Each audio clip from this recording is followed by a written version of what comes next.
Anong ginagawa niyo pag nakaharap niyo yung mga kaaway niyo? Anong ginagawa mo pag nakasalubong mo yung kinaiinisan mo? Tandaan niyo po ito. When you meet a good person, follow that person. Emulate that person. Kung mabuting tao ang nakaharap mo, nakasabay mo, nakakasalamuha mo, sundin mo yung taong yun. Gayahin mo yung ginagawa ng mabuting tao. But when you meet a bad person, what should you do? You should pray for that person, for the betterment of that person. Pray for the conversion of that bad person. Ang dagdag pa nga ng ating Panginoon ay, makinig ka sa kanila. Yung mga Pariseo, mga hipokrito yan eh. Anong ibig sabihin ng hipokrito? Nagbabalat kayo. Dahil nung unang panahon, ang tawag nila sa mga aktor, sa mga lumalabas doon sa stage, mga hipokrito. Nagsusuot kasi ng mga malalaking maskara, yung mga aktor, para makita sila ng mga tao na nanonood sa malayo. So, ibig sabihin, yung kanilang ginagawa, hindi totoo. Yung panlabas, hindi naman makikita doon sa panloob. Pero, balikan niyo ang turo ng ating Panginoon. Kahit na hipokrito yan, kahit na hindi totoo, kahit na kinaiinisan niyo, meron pa rin kayong matututunan sa kanila. Meron pa rin kayong malalaman sa kanila. Sabi niya, observe all things whatever they tell you, but do not follow their example. Maganda naman yung pinapakita nila, pero hindi mabuti yung kanilang halimbawa. Yung ginagawa nilang mabuti, yun yung sundin nyo. Pero yung masama, matuto kayo. Always remember that, my dear friends, that all people that we meet in our life teaches us something. May tinuturo ang lahat na nakakasalamuha natin sa buhay. Pero bakit ba hindi tayo natututo sa kanila? Lalong-lalo na sa ating mga kaaway. Bakit ayaw natin silang pansinin? Dahil nagiging hadlang at sagabal ang ating feelings, ang ating nararamdaman. Di po ba? Kailangan mong alisin yung iyong nararamdaman para mabuksan ang iyong kaisipan, ang iyong mata, ang iyong tenga. Pag nangingibabaw yung masamang loob, kahit na may mabuti na sinasabi at ginagawa ng isang tao, hindi mo yan makikita. Makikita mo pa rin masama. Magbibingi-bingian ka pa rin sa kanya. Yan yung unang alisin natin para matuto tayo sa kanila. And remember this, that when God gives us enemies or hypocrites or difficult people, they are a blessing to us.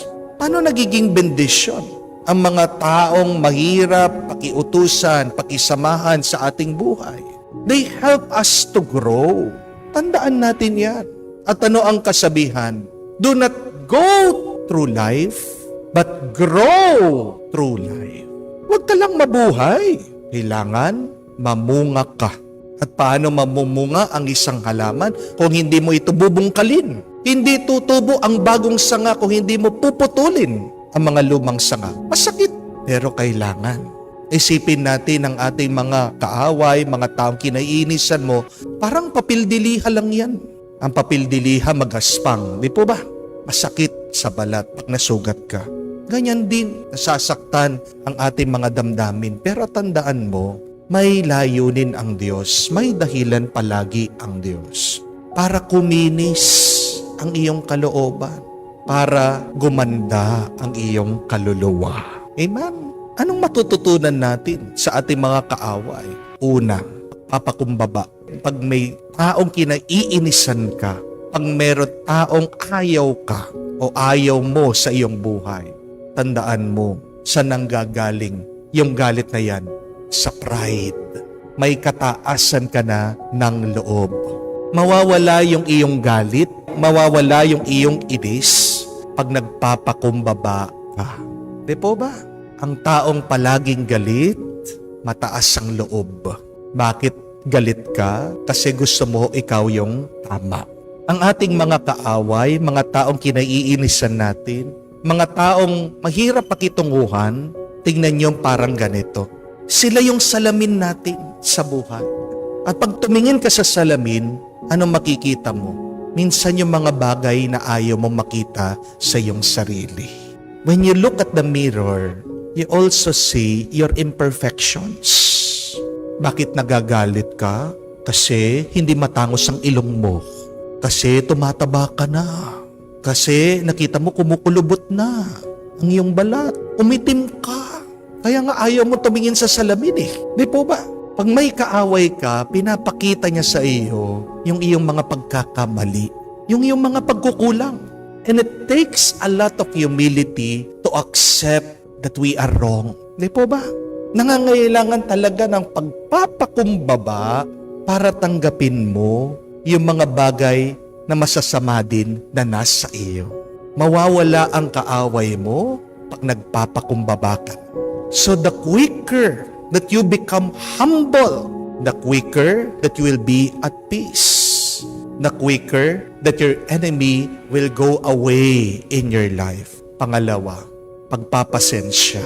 Nagpapadala ang Diyos sa atin ng mga kaaway para matuto tayong magpasensya. Hindi ka matututong magpasensya kung wala kang pinagpapasensyahan. Bakit kailangan ang pasensya? Kasi ang Diyos din na nagsasabi sa atin, by your patience, you will endure. You will be saved. Ang daan sa kaligtasan ng ating mga kaluluwa ay pasensya. Pagtsatsaga, pagpupursige. Hindi ka magtatagumpay sa buhay kung hindi ka marunong magpasensya. Yang kaaway mo, yung taong yan, unang pagsubok pa lang yan sa buhay. Kung dyan pa lang sa taong yan, hindi mo na siya kayang pagpasensyahan, paano pa kaya yung mga ibang problema mo sa buhay? Di po ba? Paano pa yung iyong trabaho? Paano pa yung iyong asawa? Paano pa kaya kung ikaw ay nagkasakit? Ano man ang problemang dumaan sa iyong buhay, kakayanin mo. Amen? Our enemies, people that irritate us, are just a simple challenge. Tandaan nyo yan. Dahil pag nalampasan mo yan, walang bagay ang hindi mo makakayanan. God is teaching you to be patient. Third and last, God is teaching you to be loving. And what is true love? It is not only giving to people that you like. Pag mabait ka sa mga taong mabait sa iyo, hindi tunay na pagmamahal yan. Ang tawag diyan, business, negosyo. Kung hindi ka mabait sa mga customer mo, iiwanan ka nila. Di po ba? Ano ang tunay na pagmamahal? Ang tunay na pag-ibig ay yung kaya mo pa rin magbigay, kaya mo maging mabait, kahit dun sa mga hindi kaibig-ibig, kahit dun sa mga hindi kamahal-mahal. That is what true love is. When you can love the unlovable. And that is the example that Jesus taught us. Habang nakabayubay ang ating Panginoon sa krus, sinabihan niya ang mga taong nagparusa Kanya, nagpahirap sa Kanya, nagpako sa Kanya, Father, forgive them for they do not know what they are doing.